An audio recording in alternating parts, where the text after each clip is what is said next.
우리에게 주어진 말씀을 따라가길 원합니다. 하나님의 뜻에 순종하는 한 주 되길 원합니다. 다 함께 사도신경으로 우리의 신앙을 고백하겠습니다. 전능하사 천지를 만드신 하나님 아버지를 내가 믿사오며 그 외아들 우리 주 예수 그리스도를 믿사오니 이는 성령으로 잉태하사 동정녀 마리아에게 나시고 본디오 빌라도에게 고난을 받으사 십자가에 못 박혀 죽으시고 장사한 지 사흘 만에 죽은 자 가운데서 다시 살아나시며 하늘에 오르사 전능하신 하나님 우편에 앉아 계시다가 저리로서 산자와 죽은 자를 심판하러 오시리라. 성령을 믿사오며 거룩한 공회와 성도가 서로 교통하는 것과 죄를 사하여 주시는 것과 몸이 다시 사는 것과 영원히 사는 것을 믿사옵나이다. 아멘.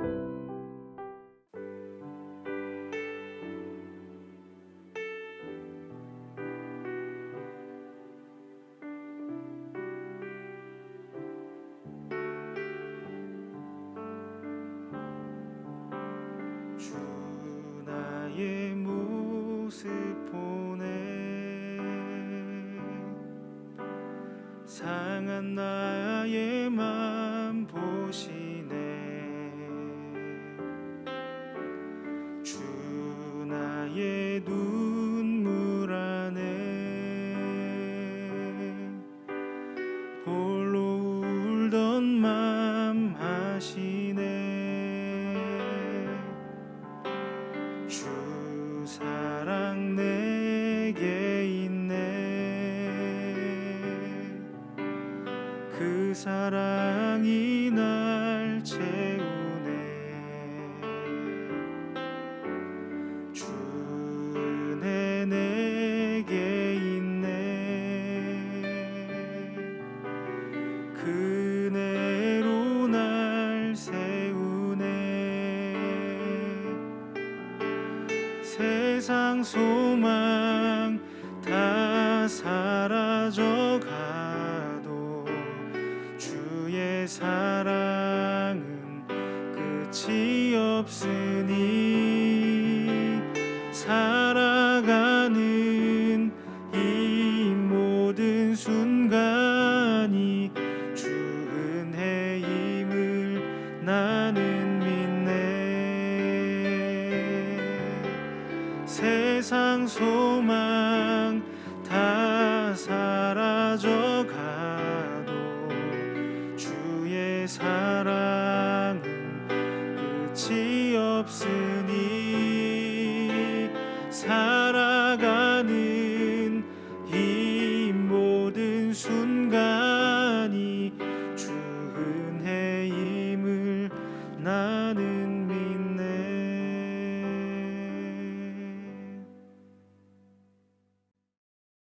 오늘 우리가 함께 나눌 말씀은 고린도전서 13장 8절부터 13절입니다. 사랑은 언제까지나 떨어지지 아니하되 예언도 패하고 방언도 그치고 지식도 패하리라. 우리는 부분적으로 알고 부분적으로 예언하니 온전한 것이 올 때에는 부분적으로 하던 것이 패하리라.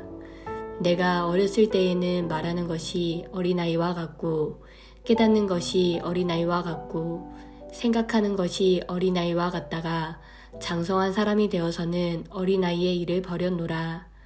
우리가 지금은 거울로 보는 것 같이 희미하나 그때에는 얼굴과 얼굴을 대하여 볼 것이요 지금은 내가 부분적으로 아나 그때에는 주께서 나를 아신 것 같이 내가 온전히 알리라. 그런즉 믿음, 소망, 사랑 이 세 가지는 항상 있을 것인데 그 중에 제일은 사랑이라. 아멘. 반갑습니다. 오늘 고린도전서 13장 8절부터 13절을 중심으로 사랑이라는 주제의 말씀을 함께 나누겠습니다. 고린도전서 12장부터 성경은 우리에게 은사를 말씀을 하셨습니다. 아마 한국 교회 안에서 가장 많은 오해를 받는 것 중에 하나가 은사일 겁니다.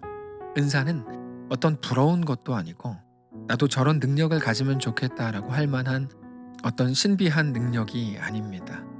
은사는 하나님께서 하나님의 원하심대로 각 성도에게 주시는 것인데 섬김과 유익이라는 목적을 두고 주시는 겁니다. 그래서 그것으로 유명해지고 그것이 자랑이 되고 그렇게 되는 순간 그건 이미 하나님의 뜻과 멀어진 것입니다. 그건 섬김이 아니라 굴림이 되는 것이기 때문입니다. 그래서 또 하나의 오해, 내가 어떤 능력이 없어서 내가 저 사람처럼 잘하지 못해서 내가 그게 없어서 그러므로 나는 못한다 라고 생각하는 것은 말이 안 되는 겁니다. 사실 우리가 잘 생각할 수 있는 것처럼 능력이라는 것은 역할에 불과합니다. 어떤 능력을 가졌다면 그것으로 감당해야 되는 역할이 있다는 것뿐이지 그것 이상의 어떤 의미가 있는 것은 아닙니다. 은사는 섬김인데 섬김은 어떤 능력으로 하는 게 아니라 마음으로 하는 것이기 때문입니다.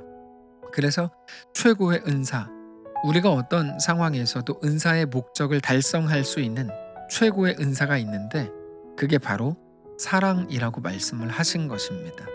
그런데 사랑은 능력으로 하는 게 아니고 대단한 말도 아니고 돈도 아니고 능력도 아니다. 다만 사랑은 오랜 견딥니다. 이렇게 말씀을 하시는 게 지난 본문이었습니다. 그래서 섬김이 은사의 목적인데 사랑이 가장 큰 은사고 그 사랑은 누구나 할 수 있는 겁니다.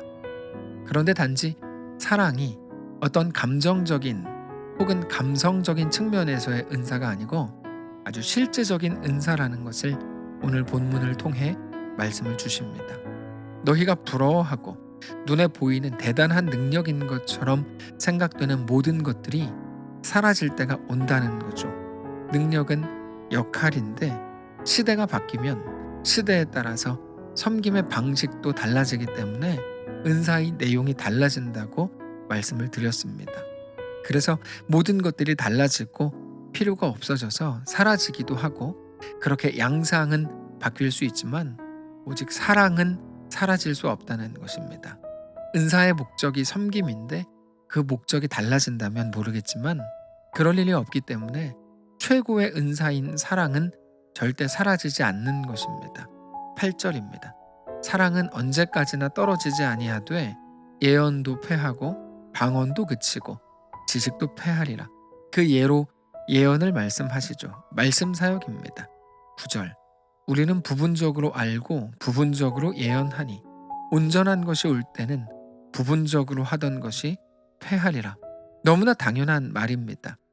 말씀이신 예수님을 얼굴과 얼굴로 대면하게 될 때 말씀 사역자 자체가 필요가 없게 됩니다. 예수님께 직접 들으면 되는데 무슨 말씀을 해석하고 설교하고 그게 왜 필요하겠습니까? 존재 자체가 의미가 없게 되는 거죠. 그거를 이렇게 말합니다. 11절입니다. 내가 어렸을 때는 말하는 것이 어린아이와 같고 깨닫는 것이 어린아이와 같고 생각하는 것이 어린아이와 같다가 장성한 사람이 되어서는 어린아이의 일을 버렸노라. 장성한 사람이 되어서 어린아이의 일을 버렸다는 것이 그런 의미입니다. 어린아이와 같다는 말은 부분적 지식을 말하는 건데 물론 비유이지만 그거는 사람들에 따라 달라지는 게 아니라 이 땅에 살기 때문에 가치는 한계입니다.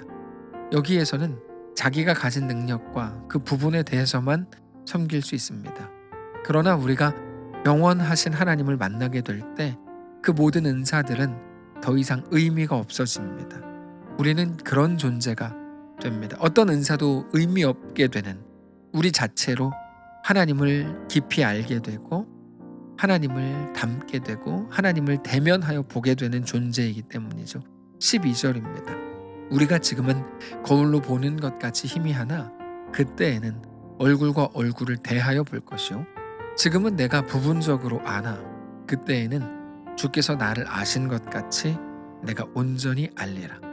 사실 지금 우리의 모습을 가지고 생각을 해보면 상상할 수 없는 일이죠. 그러나 하나님께서 말씀을 통해서 우리가 그런 존재, 누군가의 특별한 능력으로 도움을 받아야 되는 존재가 아니라 하나님을 얼굴과 얼굴로 대면해서 볼 수 있게 되고 그렇게 하나님을 온전히 아는 그런 사람들의 놀라운 삶을 살게 되는 거죠. 우리가 쉽게 생각할 수 있는 것처럼 섬김은 돕는 겁니다. 물론 도움이 없이는 우리가 살아갈 수 없습니다. 그리고 돕는 것은 단지 도움받는 누군가를 살리고 세우는 일에 그치지 않고 우리 자신이 하나님의 백성이라고 하는 것을 확인하는 유일한 방법입니다. 그러니까 혼자 경건하게 사는 그리스도인이라는 것은 성경적으로 아예 없는 겁니다. 제자의 길이 자기를 부인하고 자기 십자가를 지고 주님을 따르는 것인데 너무 줄여서 짧게 표현되어 있기 때문에 어떻게 보면 그 막연했던 막막했던 말들에 대해서 성경이 구체적으로 말씀을 하시는 거죠. 그게 섬김이라는 겁니다. 그리고 섬김은 사랑으로 하는 거라고 말씀을 하시는 거죠. 어제도 주일 예배를 통해 깊이 나누었지만 하나님께서 우리에게 거르라고 하신 실천편이 섬김입니다. 이제까지 섬김을 능력으로, 위로의 말로, 공감하는 말 정도라고 생각을 했다면 그거 아니다. 그건 사랑으로 하는 거고 사랑은 오랜 견디입니다. 이렇게 말씀을 주심으로 예수님께서 말씀하셨던 제자의 길, 제자도라는 게 오늘 우리의 현실 속에서 어떻게 감당해야 되고 어떻게 그 길을 걸어야 되는지에 대해서 우리에게 아주 정확하게 말씀을 하고 계시는 겁니다. 그런데 그것도 단지 능력만이 아니라 우리가 가장 소중하다고 생각하는 것들보다도 더 영원하다 이렇게 말씀을 하십니다. 13절입니다. 그런즉 믿음, 소망, 사랑 이 세 가지는 항상 있을 것인데 그 중에 제일은 사랑이라. 믿음과 소망은 성도들에게 너무나 중요한 덕목이지만 그것은 이 땅에서 살아갈 때 더욱 유효한 것들입니다. 이 땅에서의 삶을 이기게 하고 넉넉히 걷게 하는 것이 믿음과 소망입니다. 그런데 사랑은 이 땅에서만이 아니라 영원한 하나님 나라에서 하나님과 함께 특별한 존재로 살아가게 될 때에도 여전히 유효한 것입니다. 물론 믿음과 소망이 영원한 하나님 나라에서는 필요 없다, 사라지게 된다 이런 말은 아닙니다. 다만 이제 영원한 나라에서는 하나님과 얼굴과 얼굴을 대면하여 보게 될 거고 그러면 막연한 것들이 사라지고 모든 것이 선명하게 될 텐데 그때에도 여전히 우리에게 강력하게 요구되는 것이 바로 사랑이라는 거죠. 사랑하는 성도 여러분, 우리가 오늘 하나님의 그 마음을 알게 되시기를 바랍니다. 특별히 우리에게 요구된 우리가 마땅히 구원 얻은 자로 살아가야 될, 걸어가야 될 그 길이 어떤 길인지 깨닫게 되시기를 바랍니다. 성경이 우리에게 이것을 말씀하시는 이유가 뭘까요? 그러므로 사랑하라는 겁니다. 그 마음으로 온전히 섬기라는 겁니다.